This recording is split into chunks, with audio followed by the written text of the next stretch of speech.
Assalamualaikum warahmatullahi wabarakatuh. Alhamdulillahirrabbilalamin. Wassalatu wassalamu ala asrofil anbiya'i wal mursalin wa ala alihi washabihi ajmain amma ba'du. Pada kesempatan ini saya akan menyampaikan materi penting mengenai iman kepada Nabi dan Rasul yang merupakan rukun iman yang keempat. Baik, pertama kita pahami dulu apa yang dimaksud dengan iman kepada Nabi dan Rasul. Karena sebelum kita mempelajari lebih jauh, kita harus tahu pengertiannya. Pengertian iman kepada Nabi dan Rasul di sini saya ada dua, yaitu di definisi iman dan rukun iman keempat. Definisi iman percaya dan meyakini sepenuh hati bahwa Allah Subhanahu wa Ta'ala telah mengutus para nabi dan rasul untuk menyampaikan wahyu dan petunjuk kepada umat manusia. Yang kedua, rukun iman keempat. Iman kepada nabi dan rasul termasuk dalam rukun iman yang keempat dari 6 rukun iman yang diajarkan dalam Islam. Berarti beriman mengakui kebenaran mereka, menghormati perjuangan mereka, dan mengikuti ajaran yang mereka sampaikan. Selanjutnya kita masuk ke bagian perbedaan antara Nabi dan Rasul.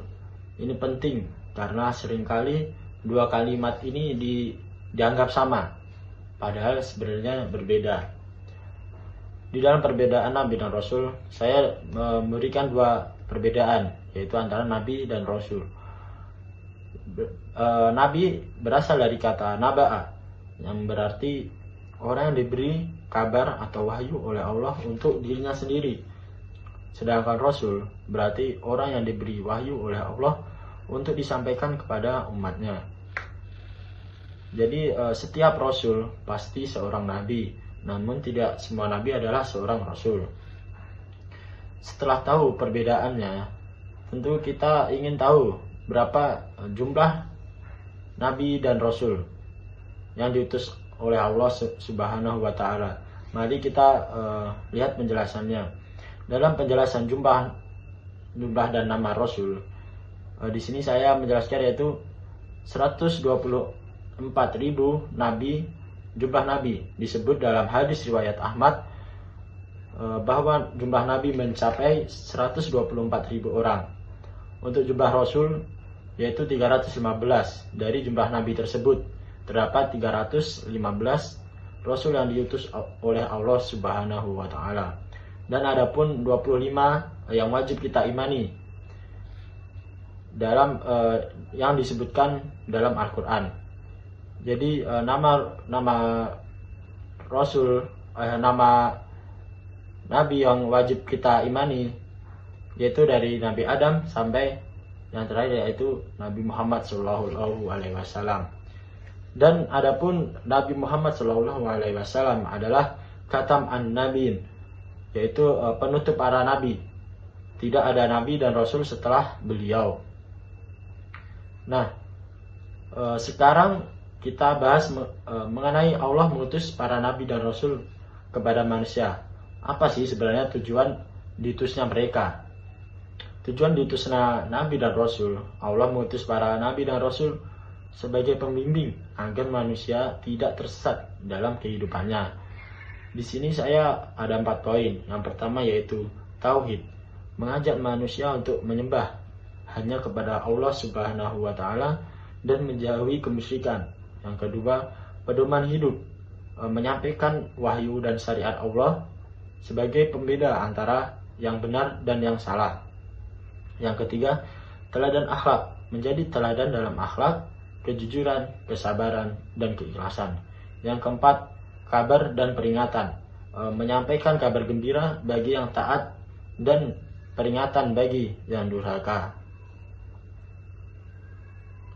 Berikutnya, mari kita lihat apa saja hikmah atau manfaat dari beriman kepada Nabi dan Rasul. Dengan mengetahui hikmahnya, kita bisa lebih memahami pentingnya iman ini. Bukti kasih sayang Allah, yaitu keberadaan Rasul adalah bukti kasih sayang Allah. menghilangkan alasan bagi manusia untuk membantah setelah petunjuk datang.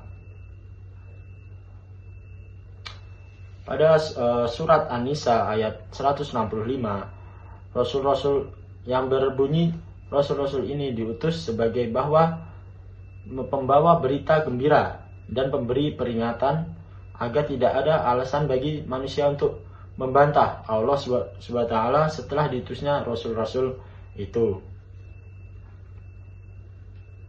Dan selanjutnya berikutnya yaitu mari kita lihat apa saja hikmah atau manfaat dari beriman kepada Nabi dan Rasul. Dengan mengetahui hikmahnya, kita bisa melihat dan memahami pentingnya iman ini. Jadi hikmah yang dapat kita ambil dari beriman kepada Nabi dan Rasul yaitu ada 4 poin. Meningkatkan keyakinan, menambah keyakinan kita kepada Allah Subhanahu wa Ta'ala bahwa Dia selalu membimbing manusia dengan cara yang benar.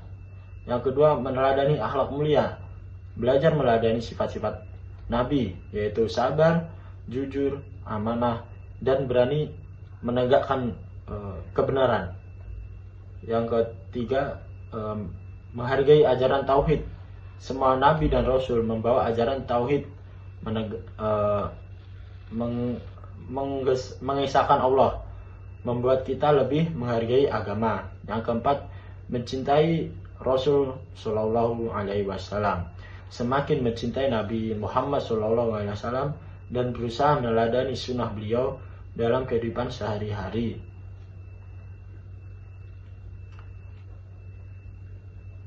Selain itu, kita juga bisa belajar dari kisah para Nabi dan Rasul. Mereka semua memberikan teladan yang sangat berharga dalam kehidupan sehari-hari kita. Jadi di sini saya mengambil 4 contoh Nabi, yaitu Nabi Ibrahim alaihissalam. Kita bisa belajar tentang keikhlasan dan pengorbanan dan ketaatan kepada Allah Subhanahu wa Ta'ala. Dan yang kedua yaitu Nabi Yusuf alaihissalam, belajar tentang kesabaran dan menjaga kehormatan diri di tengah fitnah. Yang ketiga Nabi Musa alaihissalam, belajar tentang keberanian dalam menghadapi kezaliman dan tirani. Dan terakhir yaitu Nabi Muhammad SAW, belajar tentang kesempurnaan akhlak, kasih sayang, dan tanggung jawab sebagai pemimpin. Dari semua itu, kita menjadikan teladan sebagai aksi yang nyata. Kita menjadi teladan, kita memperkuat iman, memperkuat akhlak mulia, dan ketaatan kita. Jika kita berusaha meneladani sifat-sifat mulia mereka, insya Allah hidup kita akan lebih terarah dan penuh berkah. Baik, dari semua yang telah kita bahas, mari kita simpulkan bersama. Iman kepada Nabi dan Rasul bukan hanya percaya dan juga meneladani akhlak dan ajaran mereka. Dari penjelasan tadi, kita dapat menyimpulkan bahwa iman kepada Nabi dan Rasul bukan sekedar percaya, tetapi juga meneladani ajaran dan akhlak mereka dalam kehidupan sehari-hari kita. Dengan meneladani para Nabi, kita akan menjadi pribadi yang sabar, jujur, amanah, dan taat kepada Allah Subhanahu wa Ta'ala. Semoga kita termasuk orang-orang yang beriman dan mengikuti ajaran para Nabi dan Rasul Allah. Sekian yang bisa saya sampaikan. Kurang lebihnya mohon maaf. Assalamualaikum warahmatullahi wabarakatuh.